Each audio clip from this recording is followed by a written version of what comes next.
Hi, welcome to Unplugged with Eraldo and Daryn. Now, before we get started, Daryn, what do you think about the stress that's put on us when we live? Because I just moved to the city, so I feel a lot of that stress coming on. I warned you. I knew you warned me, but how do you deal with it? I'm curious. Honestly, I take a lot of walks everywhere because I just feel like it's a good play to dispense energy. It doesn't cost any money. It does help my muscles. I like to keep moving. But honestly, the stress of just standing in New York City feels very pressure filled. And it's hard to kind of know how to help your body sort of through it. I mean, I'm 31, and some days I walk like I'm 41 because my back is hunched over or I have a backpack and I don't really know kind of how to handle it. But this is a good sort of sequitur into our guest.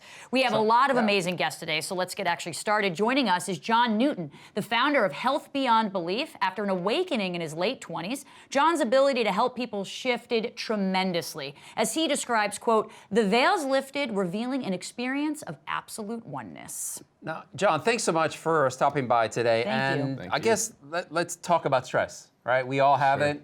How do you properly manage it? Tell us. Well, you know, people are running a program, and if they don't get to the root or the bottom of the program keeps running. So our stress, whether our body heals or not, chronic pain, even stuff that leads to addiction, quality of life, relationship stuff, all of it is part of the program. So where was the program formed? And most people they don't question it. They just go through life thinking it's normal to suffer. And I'm shocked as to how few people actually want to get to the root of it. And that's what we do, is we offer tools to help people, support them in kind of understanding there's physics to this stuff. It's not random if we have patterns in relationship or if we get an income level that we don't seem to chart out of. It just continues. It's cause and effect. So what's the cause? And so we look at the things in life that happened maybe that we carry still that weren't resolved. We also look at, it gets a little weird or woo-woo when you talk about it, but our lineage. Our ancestors experienced things and a lot of it wasn't resolved. And this stuff attaches to our DNA. And it's measurable, and science is corroborating this, and it's fascinating because we've been talking about it and many others have talked about it, but this is an active way of helping people with stress and all the things you're talking about. So.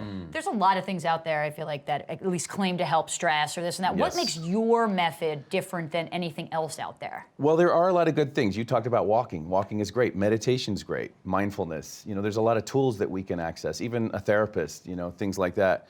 But if we don't get to the root, you know, if we don't get to the cause stuff, because we have beliefs running, as I said, we have a program that runs, and where did the program come from? So if our parents divorced when we were little, or we grew up in an environment that was stressful, or, you know, alcoholism in the family, things like that, we form beliefs or a point of view as a child, and that point of view sticks with us as an adult. You know, we think it's not there, but a lot of times we just put things under the rug or in the basement, and then we pretend like it's not there. But this is about like saying, hey, you know, this happened, let's clean it up, let's resolve it. And we don't have to relive trauma, that's not what I do. But it's giving people tools to be able to access and resolve these things that really affect their quality of life, every aspect of life. I mean, I do this work in hospitals, I do it in, you know, rehab facilities. I worked at the Betty Ford Center for 1.5 years in the pain management. And it's just so great to see that population because they feel helpless a lot of times. You know, they've tried everything. Of course. Opiates don't work for chronic pain. There's not one study. You know, acute pain, yes. Right. So we need to resolve what's deeper. Why is our body not healing? Why are we not releasing stress? The addiction, right? Yeah. Why is it so difficult to cure an addiction? I mean... Because people don't have access a lot of times to what's triggering or what's causing them to want to reach for the opiate or the alcohol or whatever the substance is. It could be food, sugar, whatever. And if they don't handle the triggers, right, there's also something we call Monday morning effect. In other words, people will use the addiction as a way of beating themselves up because they feel bad about themselves. But they felt bad about themselves before the addiction. So if you don't resolve that kind of stress pattern or that preload, if you will, then they just fall back into the same patterns and their free will gets hijacked. I mean, most people don't even have full access to their free will. That's bizarre. Yeah. You started as an actor to make a living, and then you were doing this on the side, correct? Yes, so I did start acting. I moved to New York when I was 19, started doing commercials and did theater. And then I started doing TV and films, and I made a good living, but it didn't fill my soul. Like it wasn't missing, right? Yeah, it was almost like what I was talking about earlier. Like the little boy in me felt like he wasn't enough, or you know, wanted attention, or you know, whatever that was. And so concurrently, I was working on myself because I actually had a lot of stress. I had a lot of stuff going on for me, and I was seeking answers. So I started to question. And that's often all it takes is we start to question reality, like The Truman Show, that movie. Yes. Oh, yeah. It's like he starts Absolutely. to question, and then the cracks in the veneer appear. And that's what happened with me. And that wake up that you guys were talking about earlier, it sounds kind of woo-woo when you hear it, but it was really a profound experience, and it caused me to see there's a whole nother path. So I did this helping people thing on the side, and I made a living acting, so I didn't charge. I started charging about 12 years ago and let go of the acting, and my whole life is transformed. I love what I do. It is such a gift to be able to help somebody, or see, two people that want to get a divorce and realize they've just been projecting their own stuff onto each other, and they don't relate. Right. And so we help them through their own individual stuff, and then they see each other for the first time.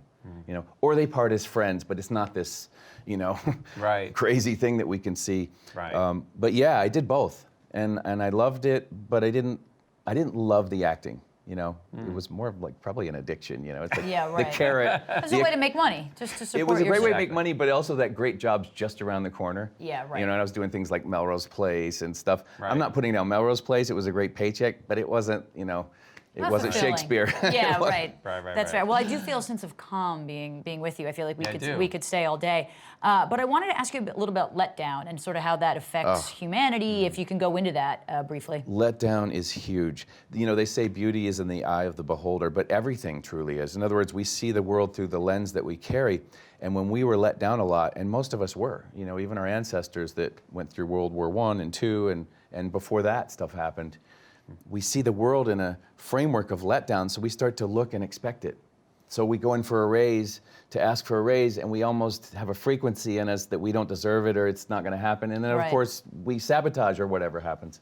But letdown is huge. It affects, I would say, in the sense of the medical world even, it will affect the outcome of surgery and medications because we almost expect it. We almost look for it. And when people do that, it's almost like a self-fulfilling prophecy. Right. Right. But they don't even know they're doing it. It's almost unconscious in a way. So letdown is huge, and it affects relationships, Self-sabotage. Absolutely. That can be part of exactly. it. And just having these beliefs that kind of stay below the surface in the unconscious, and they affect us, in the sense of we'll continue to experience it until we don't.